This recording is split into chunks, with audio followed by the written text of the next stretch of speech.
علامہ قرطبی فرماتے ہیں، میں اندرس میں قرطبہ کے علاقے میں بیٹھا تھا کہ دشمن نے دیکھ لیا۔ وہ تعداد میں کافی تھے اور میں اکیلا۔ میں کسی طرح ان سے بھاگ نکلا اور چھپتا چھپاتا ایک طرف نکل گیا۔ ادھر دشمن بھی میری تلاش میں تھا۔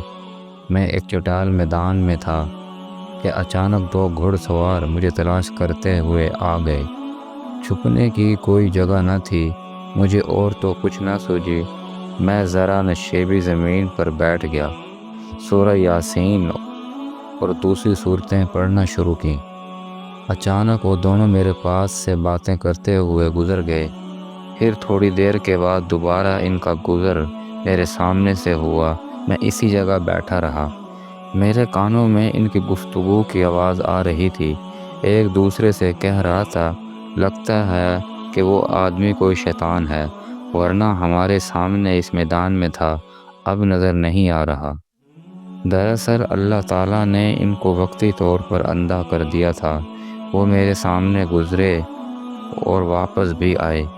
چٹیل میدان تھا، کوئی آڑ نہ تھی، بس رب کو بچانا منظور تھا، اور اس نے اپنے فضل و کرم سے مجھے بچا لیا۔